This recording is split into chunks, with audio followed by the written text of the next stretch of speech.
Mr. President, kanina pong mag-umpisang mag-present ang ating Senate President Pro Tempore, ay laking pasalamat ko sapagkat nakita ko yung resulta ng kanyang personal na pag-iimbestiga. Doon po sa kauna-unahang slide, Mr. President, nakita ko po yung isang text message na galing po yata kay Yusek Catalina Cabral. Hindi ko po masyadong maintindihan. Pwede po bang pakikwento po ninyo, Mr. President, ano po ba yung pinanggalingan noon? Ang pinanggalingan po, nag-congratulate siya sa ating nakaupong Senate President. But this message was sent through the staff of our Senate President, Mr. President. Ang sinasabi daw, congratulations po, no? That was after July 1. After July proclamation 1st. Or after oath taking, Mr. President. After the oath taking, if I distinctly remember. So dahil siguradong panalo na po tayo, kayo rin po, dahil nag-oath taking na tayo, nag-message si kagad yung Undersecretary Cabral sa kanyang staff at sinasabi, congratulations, baka mo merong ako may... Andyan po sa text message, sa Viber message, na sinasabi, para ma-align do sa mga priorities at para maiwasan yung redundancy, siya nang gagawa ng paraan. Ang sabay ang sinabi na para maihabol o maisama na sa NEP. So nag-iimbita siya na mag-submit kayo, parang sinasabi 500 million pesos yata, ibig sabihin ng 500 yan eh. Kasi hindi naman malinaw, pero ang sinabi, po kayo 500 for now. For now. Ibig sabihin, for now, sige, magpasok kayo mga 500 million pesos worth of projects na sa inyo manggagaling. So ito po yung sinasabi natin na isang kamalian ng budgeting or budget process. Dahil ang trabaho, mandato ng Kongreso, both houses, legislation. Yung pong NEP, nasa budget preparation phase na kung saan exclusive domain ng executive branch. Pero bakit po, dahil ganyan ang nangyayari, mismo sa DPWs na nanggagaling na magpasok na kayo rito. Hindi ho ba pakikialam yun sa mandate o sa exclusive authority ng executive branch? Salamat po sa sagot na yon, Mr. President.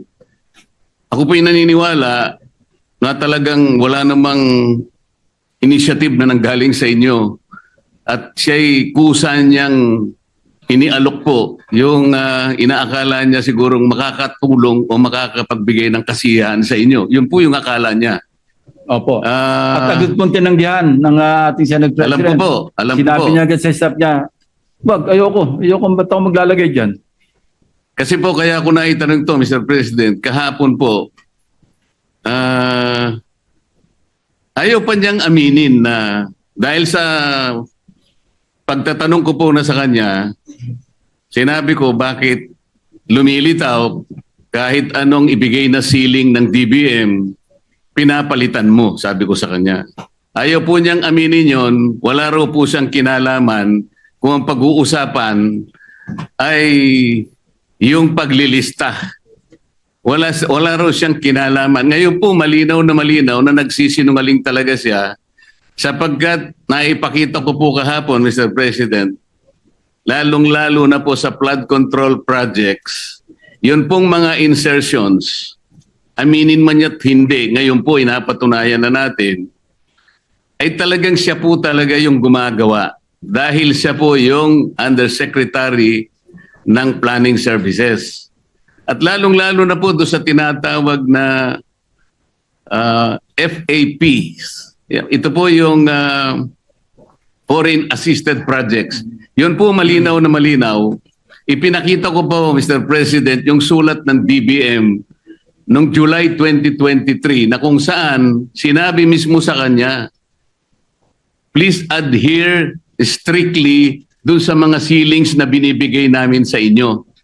Dahil napansin po ng DBM magmula po noong 2022, 2023, pinapalitan po niya hanggang sa 2024. Ayaw po niyang aminin na siya po ang may kinalaman noon. Ngayon ko lang napatunayan, salamat Senate President Pro Tempore na ngayon ay malinaw na malinaw, hindi na niya pwedeng sabihin at hindi na siya pwedeng magsinungaling na wala siyang kinalaman dito. Ang totoo pa po nito, Mr. President, ang dami pong gustong tumestigo na meron po siyang 10 paboritong contractors na siguro sa mga susunod na panahon, kung sino man po yung hahawak ng Blue Ribbon Committee, isa po sigurong mabuting direksyon na ituntunin ito.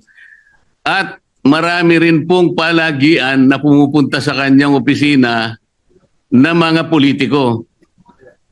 Gusto ko pong pasalamatan ang ating Senate President Pro Tempore sapagkat mukhang yun pong mga kawani o mga opisyalis ng DPWH na matutuntun na natin at alam ko po na talagang tatagos ito hanggang sa former Secretary ng Department of Public Works. Kasi kahapon po, gusto niya nang sabihin na lahat ng daw po ng nangyayari sa kanyang opisina ay meron namang basbas ng Secretary ng Department of Public Works. Ngunit ang gusto ko pong tuntunin, Mr. President, kung nakita na po natin unti-unti at saan papunta at sinong may kasalanan sa Department of Public Works at nailitaw na rin po sa pagsusuri at sa personal na pag-iimbestiga ng ating colleague, ang mga contractors na talagang, kung pagsasamahin po natin mga contractors na ito at saka yung mga opisyalis na nabubunyag ngayon, siguro po yung salitang walang o halang ang kaluluwa ay is an understatement. Ang gusto ko pong malaman ngayon, bakit po kaya sila ganun kalakas ang loob? Bakit parang hindi na po milyon eh? Bilyon-bilyon na po ang naipatatalo at hindi naman po nila pera yon, pera po ng taong bayan. Mr. President, ganun po ba kaya kalakas ang loob nila na sila-sila lang, mga contractors at saka yung mga opisyalis na yon? Wala po kayang mga politiko sa loob, sa likod nila? Sana po matukoy yung tunay na mga proponents para po yung walang kasalanan ay hindi po nadadamay. Mahirap po na magbanggit sila ng pangalan dahil ito pong nagbabanggit ng pangalan ngayon ay galing lang sa amin kahapon at napatunayan ngayon na bilyon-bilyon ang ginagasta at magdadamay siya.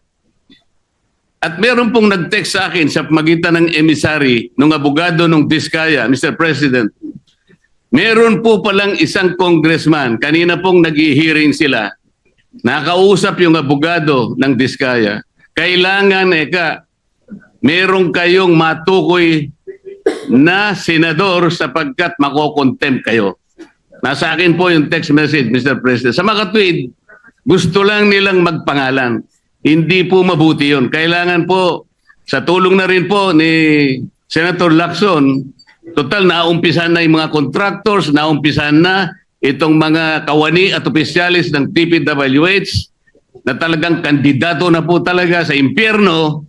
Matukoy po talaga kung sino-sino po yung palaging kausap ni Yusek Cabral na sila po yung sindikato dito.